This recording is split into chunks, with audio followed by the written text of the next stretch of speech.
Good evening, folks. Welcome back. Triple Crown here. This is Operation Ultra, Italy turn 4. Before we get into purchases, just want to talk about a little housekeeping item. The last turn, the United States annexed the pro-allied, well, it's actually pro-US, Brazil. However, Finland is the only pro-Axis country where if you annex the capital, you get all the other surrounding territories. So in this situation, with all of the other pro-neutrals, when you annex the capital, which in this situation is Recife, that you only get Recife. So in the next subsequent turn, the Americans could, walk over here, walk down here, or walk down here and annex those other territories. Or if they had brought a naval transport with 2 persons, they could have annexed, dropped off one in Pro Velo and one in Brazil, in Recife, I apologize, and annex those 2 at the same time. However, currently, this is the only territory that's annexed. So just to clarify, that's how that works. Italy has, on this turn, 32 IPP to spend. They are spending all of it. This just denotes that Italy is going to be scorching a base, and that is the naval base over here in Gibraltar. So that has to be announced at the start of your turn. That's what your intent is, to scorch a base. But anyways, I didn't want to forget. So the base in Gibraltar is scorched. And the other money is going on a Bersaglieri infantry, a 3 regular infantry, a naval submarine, or a submarine, and 2 naval transports, the 2 attacks. 1 attack on Transjordan, surprise, surprise. Now that the British have such a large air force, around this whole Africa region of their carriers, and there's no currently British Navy inside the Med, so by capturing either Transjordan or Cairo, you close the door to the Med, at least for a turn, and that's what the Italians intend to do, because it looks like the British are making a strong push towards Tobruk. They definitely have control of the entire Middle East, and so that's what's going on. So we're attacking Transjordan. The other attack, which is a walk-on, is going to be into Crete. So if we go into this C-zone here, from the C-zone, we could unload from the same transport 1 unit into Crete and another unit into Transjordan if we choose. And that's what we're going to do. But I'll get into exactly how this battle is going to take place. There is 2 infantry currently defending Transjordan. There is a French infantry and a British infantry. So I'll just put them there for now. This Italian fleet, which is currently all sitting in C-Zone 39. So we're going to be leaving behind the 7 submarines,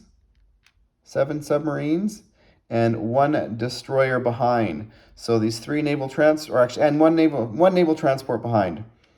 So these 2 naval transports and 5 destroyers, 3 cruisers, and 1 battleship are all making their way over to this C-zone here, which is C-zone 47. So from Rome, we are grabbing 2 artillery and 1 infantry, and also from Corsica, we are picking up an infantry from Corsica.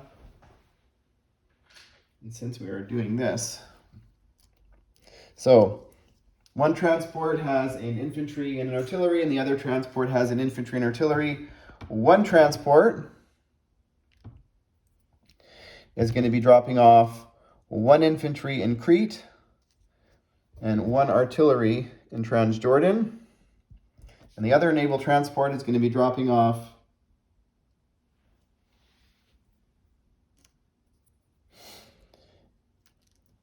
an infantry and artillery into Transjordan. So we're attacking Transjordan with 3 ground units. That attack is going to be supported by by the bomber coming from Tobruk. It is going to have 3 spots remaining in its fuel gauge. And also offshore or coastal bombardment from the battleship and 2 cruisers. So we will get into the rolling of the dice. Of course, I'm not set up for it. Is that a surprise either? Well, it's been a long day, folks, so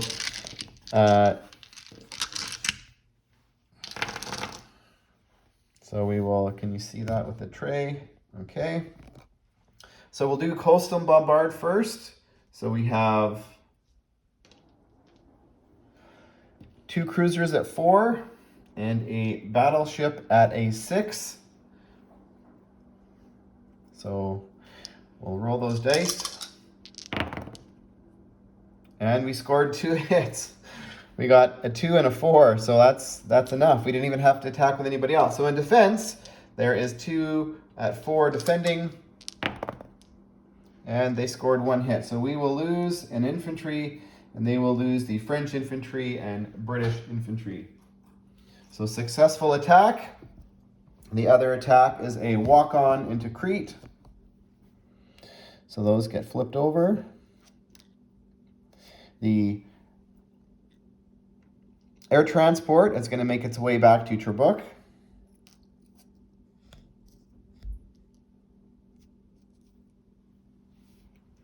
And now for non-combat movement.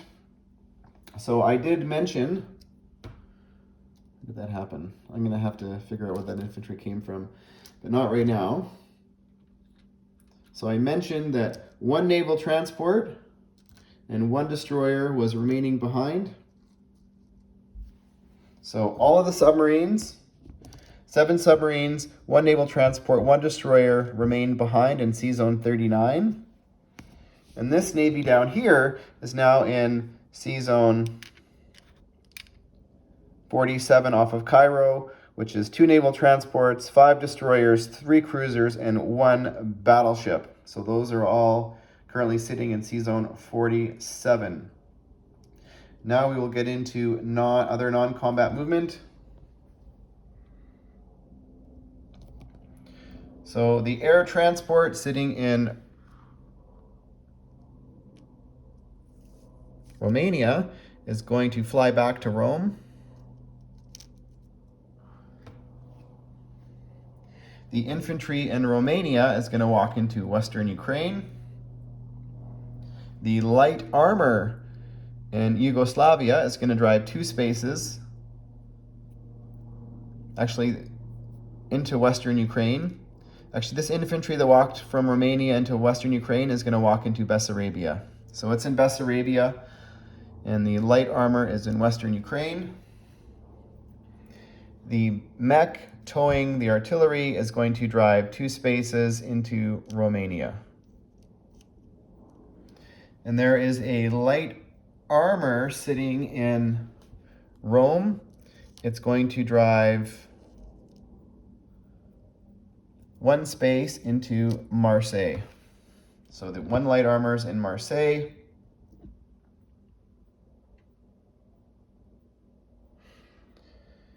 I believe that is all of the non-combat movement. So yeah, this infantry may as well walk 1 space. The infantry in Yugoslavia is going to walk into Romania. All right. Now, in regards to income,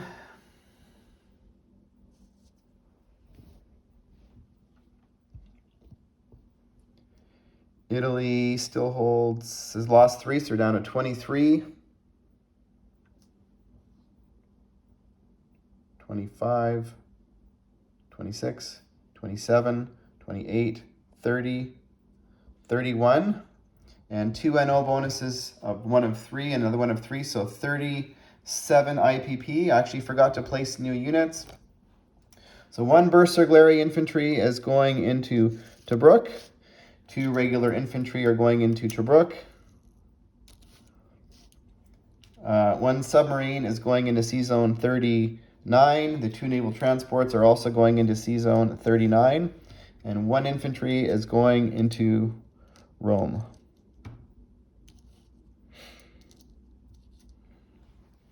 So there we go. In under 10 minutes. Thanks for watching, folks. Stay tuned for Germany Turn 5.